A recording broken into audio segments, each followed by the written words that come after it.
को हम क्या कहते हैं? नर कोशिका को क्या कहते हैं हम? नर युग्मक। नर युग्मक। इसी को क्या कहते हैं हम? मादा युग्मक। मादा युग्मक, नर युग्मक या नर कोशिका या नर युग्मक, मादा कोशिका या मादा युग्मक। अब इसी को हम क्या कहते हैं? या इसी को क्या कहते हैं हम? स्पर्म। या इसी को क्या कहते हैं हम? अंडा। ठीक है। नर कोशिका, नर युग्मक या स्पर्म, मादा कोशिका या मादा युग्मक या देखिए मादा में क्या बनता है, नर में क्या बनता है। ठीक है। अब ये दोनों जब मिलते हैं, इन दोनों के मिलने को, इन दोनों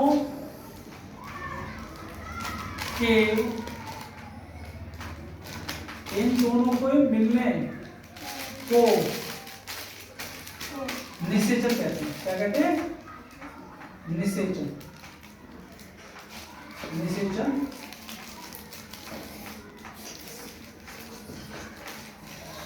ये बात समझ में आई? प्रजनन के बारे में आपने क्या बताया था? प्रजनन के बारे में क्या बताया था? प्रजनन के बारे में हमने बताया था कि जो प्रजनन होता है, जीव अपने जैसे जीवों को जिस प्रक्रिया के द्वारा जन्म देते हैं, जीव अपने जैसे जीवों को जिस प्रक्रिया के द्वारा जन्म देते हैं, प्रजनन कहलाती है। चाहे वो पेड़ पौधे हुए, चाहे वो जीव हुए। अब जैसे हमारे पेड़ पौधे होते हैं, उनमें दोनों प्रकार का प्रजनन होता है। प्रजनन दो प्रकार का होता है। कितना होता है? लैंगिक प्रजनन और अलैंगिक प्रजनन। हमारे पेड़ पौधों में दोनों प्रकार का प्रजनन होता है, लैंगिक भी होता है और अलैंगिक भी होता है। लेकिन जो हमारे जीव होते हैं, जीव, देखिए जीव उच्च श्रेणी के, क्या उच्च श्रेणी, जीव उच्च श्रेणी के जो होते हैं, उनमें क्या होता है? हमारा उच्च श्रेणी के जीवों में क्या होता है? केवल लैंगिक प्रजनन होता है। उच्च श्रेणी के जीवों में हमारा लैंगिक प्रजनन। तो ये हम बात कर रहे थे प्रजनन की। कोशिका, अब क्या होता है भाई? दो कोशिकाएं, नर की कोशिका और मादा की कोशिकाएं जब मिलती हैं तो हमारा निषेचन होता है। और ये जो दोनों कोशिकाएं मिल जाती हैं, इन दोनों के मिलने को निषेचन कहते हैं। और निषेचन के उपरांत क्या बनता है? निषेचन के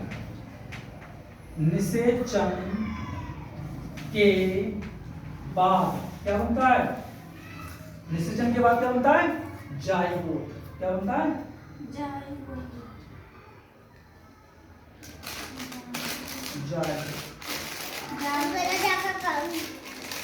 या इसे क्या कहते हैं हम?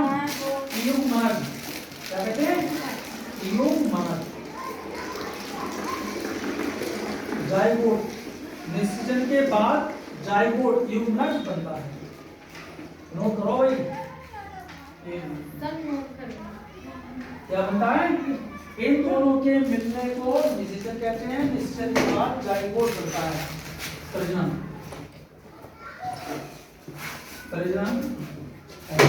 ये हो गया हमारा निषेचन।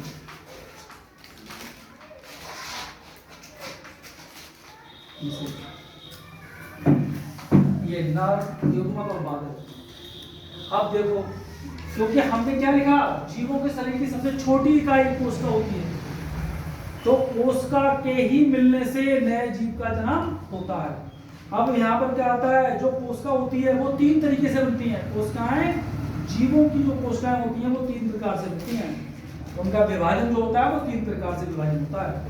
नंबर 1 आसूत्री विभाजन, नंबर 2 समसूत्री विभाजन और नंबर 3 अर्धसूत्री विभाजन। नोट कर लिया हो तो हटा दूं ऊपर से? ऊपर से हटा दूं? आधे पीछे वाले क्या है? कोशिका कोशिका का विभाजन, कोशिका का विभाजन, कोशिका का विभाजन यह 3 प्रकार से होता है। यह 3 प्रकार, ये 3 प्रकार से होता है। ये 3 प्रकार से होता है। नंबर 1 आसूत्री, आसूत्री, आसूत्री विभाजन, आसूत्री विभाजन। हटा दो इसे नीचे। समसूत्री विभाजन, समसूत्री विभाजन, समसूत्री विभाजन। नंबर 3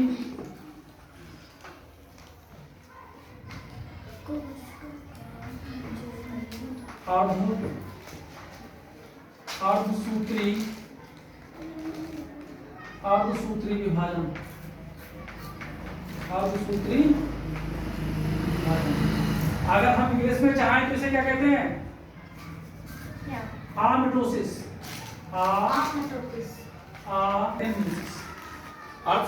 आसूत्री विभाजन, आमिटोसिस, समसूत्री विभाजन, मिटोसिस और अर्धसूत्री विभाजन, मियोसिस।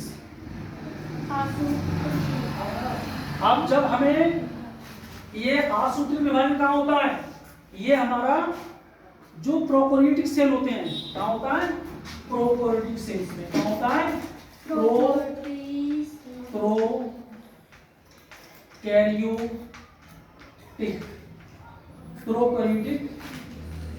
कोशिकाओं में,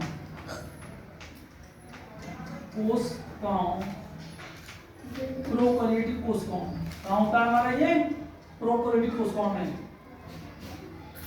और प्रोकैरियोटिक कोशिकाएं कहाँ होती हैं हमारी? जो हमारे जीव बहुत छोटे होते हैं, जैसे शैवाल, जीवाणु, विषाणु, इनमें होता है प्रोकैरियोटिक सेल। ये विभाजन उनमें होता है प्रोकैरियोटिक सेल। और देखिए ये हमारा जो है मिटोसिस, ये जैसे क्या होता है? छिपकली देखी आपने? छिपकली की पूंछ काट देते हैं और फिर 3-4 दिन के बाद छिपकली आ जाती है हमारे पास। देखो हमारी नई पूंछ आ गई, आपने तोड़ी, हमने नई बना दी। गैंडा होता है, उसको घाव आ जाता है तो वो भर जाते हैं। यानी समसूत्री विभाजन का मतलब होता है कि जितनी नुकसान हुआ बॉडी में, जितना नुकसान हुआ सेलों का, उतने ही सेल हमारे दोबारा बन जाते हैं। समसूत्री विभाजन कहलाता है। जैसे किसी के चोट लग जाती है तो चोट लगने का मतलब क्या होता है? शरीर में नुकसान होता है। शरीर हमारा कैसे बना है? सेल से बना है। बताया मैंने, शरीर कैसे बना है? हमारा सेल से बना है। और सेल जब टूटते हैं तो उनकी रिपेयर हो जाती है। जब हम मेडिसिन देते हैं, दवा बनाते हैं, दवा तो उसका होता है हमारे सेल दोबारा डेवलप हो जाते हैं और हमारा घाव भर जाता है। तो समसूत्री विभाजन क्या होता है? छिपकली की पूंछ टूटती है तो उसमें होता है, या किसी के चोट लग जाती है उसमें होता है। ठीक है।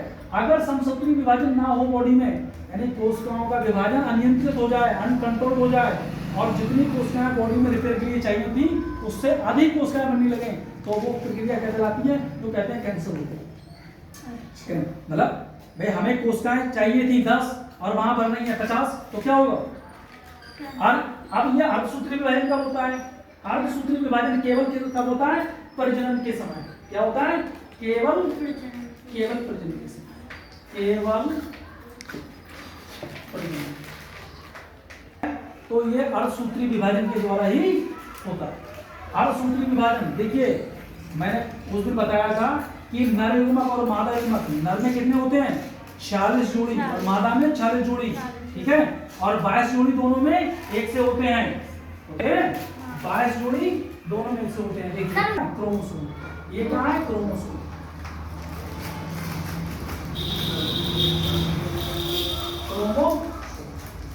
ठीक है। और ये हमारे क्या है? XY क्या है? ये 2 सूत्र क्या कराते हैं? 2 सूत्र।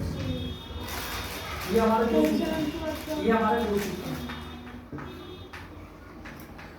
ये क्या है हमारा? 2 सूत्र।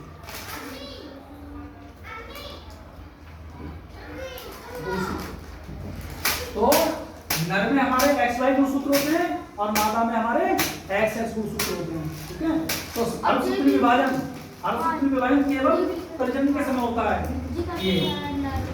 ये प्रजनन के समय अर्धसूत्री विभाजन होता है। और समसूत्री विभाजन कब होता है? जब हमारे को चोट लग जाती है, जैसे छिपकली की पूंछ टूट जाती है तो क्या होता है? फिर से विभाजन। ठीक है, ये कोश का सेल डिवीजन, और ये सेल डिवीजन कब होता है? जब प्रजनन